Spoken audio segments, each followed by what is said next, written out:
پڑھتے ہیں، جبکہ معلوم ہے کہ 18 سال کا عالم جوان 80 سال کا بوڑھا کوئی ہو تو اس پر لازم ہے کہ عالم سے آگے نہیں عالم سے پیچھے چلے۔ ہم سے کہتے ہیں کہ دلیل کہاں ہے؟ دلیل بہار شریعت میں صدر الشریعہ نے لکھا ہے، جو فقہ اسلامی کے انسائکلوپیڈیا، اس میں یہ بات درج ہے۔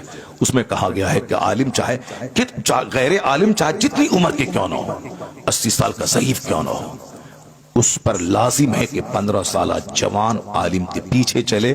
یہ عمر کا احترام نہیں بلکہ علم دین کا احترام ہے، یہ علم دین کا احترام، ان کے سینے میں قرآن اور حدیث کا علم ہے۔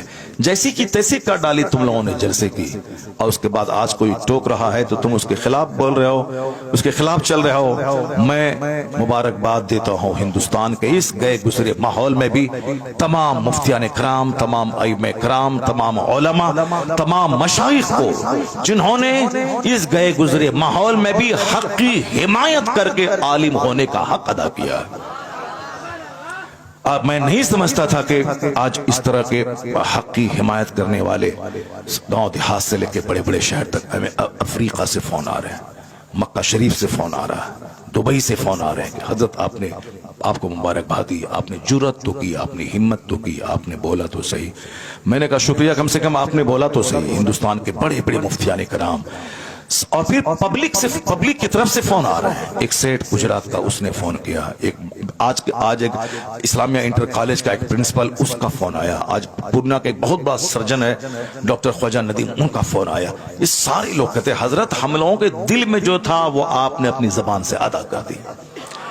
لاکھوں لوگوں کے دل میں یہ بات تھی کہ یہ اچھا نہیں ہو رہا ہے، ہرا کیا پیسوں کی بارش ہوئی، کیا ہے یہ، کیا تماشا ہو رہا ہے۔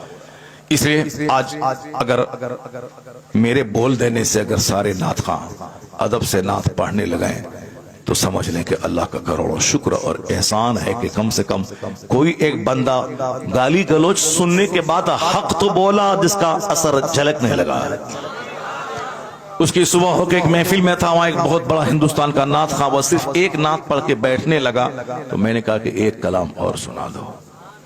کل رات دہلی میں تھا، وہاں بھی وہ ایسا نعت خواں تھا جو نعت خواں بہت مشہور ہے جھوانے میں، وہ بھی ادب کے ساتھ بیٹھ کے نعت پڑھ رہا تھا۔ ابھی فون آ رہا ہے دلی سے کہ حضرت اثر جھلک رہا ہے، پھر کل ایک فون آیا کہ جیسے حضور اثر جھلک رہا ہے۔ کم سے کم کچھ تو ہوا، فائدہ تو ہوا۔ جس دن ہمارا جلسہ بازاری نعت خانوں سے خالی ہو جائے، عالم دین کی بات سننے کے لیے لوگ باہر سے چل کے پنڈال بھر دیں گے، کیونکہ قرآن سے بہتر کون سی بات ہے، حدیث سے بہتر کون سا کلام ہے۔